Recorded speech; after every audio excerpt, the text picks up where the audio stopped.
24/2/2023 उदालगुरि दैफाङाव जि साननि समाव एनकाउन्टारनि जि इन्सिडेन्ट जादोंमोन आरो बे एनकाउन्टाराव मोस्ट वान्टेड केनाराम बसुमतारी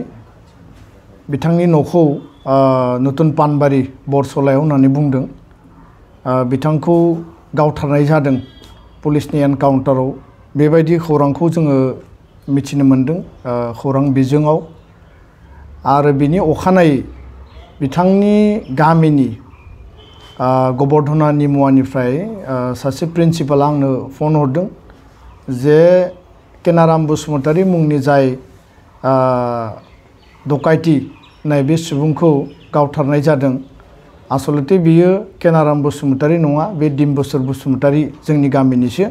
बिथांमोननि डिम्बेश्वर मोसाहारि जोंनि गामिनिसो। बिथांनि न'खरनि परियाला उदालगुरियाव थांगासिनो दङ होननानै आंनो फोरमायहरदों। बेनि उनाव उननि समाव बिथांनि न'खरा फैबाय आरो न'खरा फैनानै उदालगुरि जिल्ला एसपि नियाव गांसे पिटिशन होबाय आरो रौता थानायावबो थांदों जे केनाराम बसुमतारी होननानै जायखौ गावथारदों बियो आसलते डिम्बेश्वर मोसाहारि। बिथांनि बिसिया बुंदों बे आंनि फिसाय होननानै, आरो बेखायनो बिथांमोना बुंदों जे जोंनो डेड बडिखौ नांगौ। दा बाथ्राया जाबाय स्पष्ट, पुलिस प्रशासननिफ्राय जि मोनसे बेयाव आनसाइन मोनसे प्रेस नोट होदों, नैबे कपिया बेयाव गोजौनिया केनाराम बसुमतारी आरो गाहायनिया डिम्बेश्वर मोसाहारि। आरो बिथांमोन सानैयाबो माखासे एन्टि ससियेल, माखासे डकाइति, माखासे लुटपाट बेबायदि मोस्ट वान्टेड आरो वान्टेड रेजिस्टार्ड केस दङ होननानै बिथांमोना बे प्रेस नोटखौ जारि खालामदों। दा दुलाराय बर' फरायसा आफादा बे बाथ्राखौ स्पष्ट बुङो जे जोङो सरकारखौ जायखिजाया दायनिगिरिनि सायाव स्ट्रं एक्सन लानायखौ जों लुबैयो, नाथाय जोङो माब्लाबाबो एनकाउन्टार खालामनायखौ जोङो सापर्ट खालामबोफेराखै आरो खालामनायबो नङा। बिदि होननानै जोङो सोरबा दायनिगिरिखौ बासायनांगौ, रैखा खालामनांगौ बा बेखौ सापर्ट खालामनांगौ जों बेखौ मालाबाबो फोथाया आरो जों मालाबाबो सापर्ट खालामाखै। बाथ्राया जाबाय स्पष्ट जे सरकारा दायनिगिरिनि सायाव जोंनि ओनसोलखौ पिसफुल लाखिनायनि थाखाय बा समाजखौ गोजोनै लाखिनायनि थाखाय जायखिजाया दायनिगिरिनि सायाव एक्सन लानांगौ। एक्सननि बिनिङा बे नङा जे बेखौ एनकाउन्टार खालामनांगौ, आरो जों एनकाउन्टारखौ सापर्ट खालामाखै। न्याय बेबस्था दङ, जुडिसियारि सिस्टेम दङ, आयेननि गेजेरजों दायनिगिरिया बिनि साजा बा पानिशमेन्टखौ मोनगोन। नाथाय बिनि मिनिङा बेबो नङा जे जोङो दायनिगिरि बा डकाइति बा बेबायदि क्रिमिनेल मानसिखौ जों सापर्ट खालामो। बे मोनथाम बाथ्राखौ आं स्पष्ट बुंबाय। दा नैबे बाथ्रायाव जे साननि समाव 24 आरो 2/2023 जि मोनसे एनकाउन्टारनि घटना, बेखौ जोङो गोख्रों रावजों सोंखारियो। आरो बे एनकाउन्टाराव केनाराम बसुमतारी थैदों होननानै बिथांमोना दाबि खालामदों आरो बिथांमोननि परियालनो समजायनानै होदों। लोगोसेनो केनाराम बसुमतारीनि बिमाया बे आंनिनो फिसा होननानै बिथांमोना गनाया लानानै बेखौ फबनानै दोनबाय। बिनि उनाव डिम्बेश्वर मोसाहारिनि न'खरनि बाय बाहागिफ्रा फैबाय, बे जोंनि न'खरनिसो सुबुं, बे केनाराम नङा, बे डिम्बेश्वर। दा बे जे डेड बडिखौ थैखांनायनि उनाव जे गथायनानै होबाय केनारामनि न'खरनो, बेनि थाखाय उदालगुरि जिल्ला पुलिस प्रशासनखौ दुलाराय बर' फरायसा आफादा गोख्रों रावजों सोंखारिदों। जोङो स्ट्रंलि जोङो बिनि सायाव काउन्टार खालामो। मानो होनोब्ला बिथांमोना बेयाव टटेलि फेलार जादों आरो टटेल बे मोनसे नाटक आरो बे टटेल मोनसे बिथांमोना इनसिनसियारिटि मोनसे खामानि मावदों। थैखांनायनि उनाव दायनिगिरि जानो हायो, नाथाय थैखांनायनि उनाव बियो गावनि न'आव न'खरनि मानसिफ्रा बेखौ लानानै थांनो हानायनि अधिकार दङ। आरो बे मोनसे इनहिउमेन ट्रिट जादों। सोरनिबा डेड बडिखौ सोरनिबा न'खराव हरनाया बे मोनसे इनहिउमेन ट्रिटमेन्ट। आरो मैया जेब्ला बेखौ जावखांनाय जाबाय, केनाराम बसुमतारीनि डेड बडिखौ फबना दोननाय जायगायाव जेब्ला बेखौ सिनायथिनो थाखाय जावखांनाय जाबाय मैया आं उदालगुरि जिल्लानि डिसि सातनिक सिंह बिथांखौ आङो टेलिफनिक डिसकास खालामदों आरो लोगोसे जि सुप्रिया दास जि एसपि उदालगुरिनि बिथांजों आं टेलिफनाव रायलायदों बिथांमोनखौ बुंदों जे मेजिस्ट्रेट लेभेलनि मोनसे अर्डार जारि खालामनानै डेड बडिखौ जावखांनांगौ आरो लोगोसे डेड बडिखौ रिकगनिशन सिनायथि आइडेन्टिफाइ खालामनायनि थाखाय स्कप होनांगौ आरो परियाला सिनायथि होनानै लागोन आरो बेबायदियैनो मैया जावखांनाय जाबाय आरो जावखांनायनि उनाव डिम्बेश्वर मोसाहारिनि बिसि बिथांनि फिसाज्ला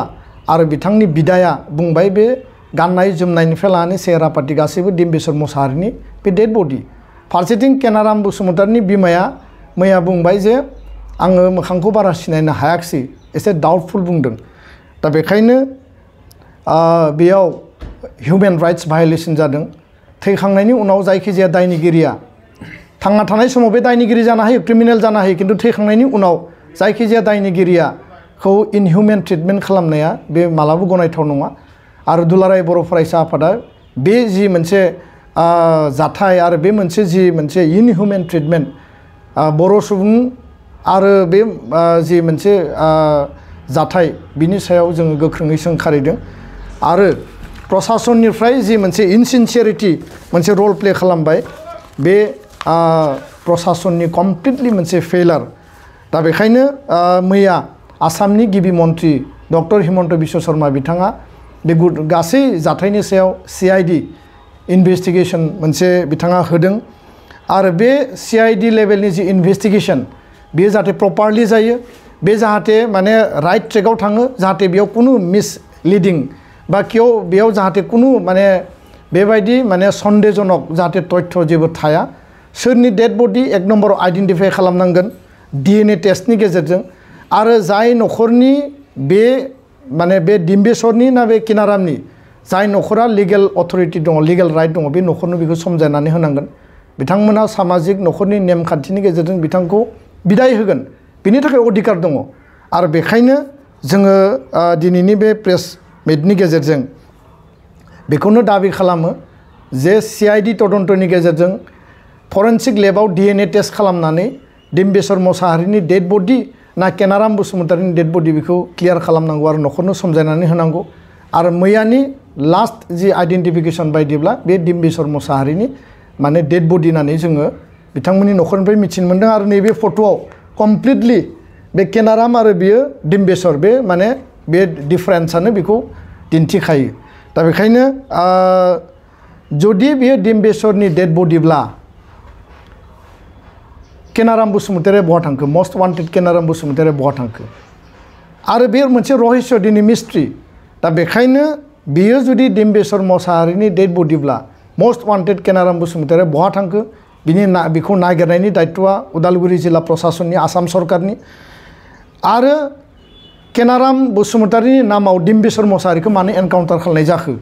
बिनि मोनसे न्याय बिनि मोनसे बिसार बेखौ जोंनो नांगौ खारन बेबायदि एनकाउन्टारखौ जों मालाबाबो सापर्ट खालामा दायनिगिरि जानो हायो समाजाव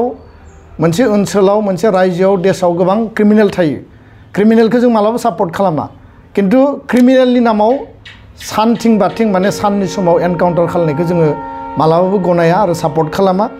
क्रिमिनेलनि थाखाय आयेन बेबस्था दङ बेखौ हमनांगौ बेखौ जेलाव हरनांगौ आयेन बायदियै बियो पानिशमेन्ट जि मोननांगौ बे मोनगोन जि लेभेलनि पानिशमेन्ट बियो दाय खालामदों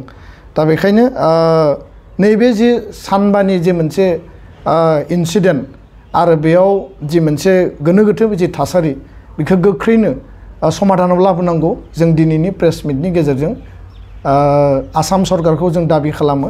आरो उदालगुरि जिल्ला पुलिस प्रशासनखौ जोङो स्ट्रंलि कन्डेम खालामबाय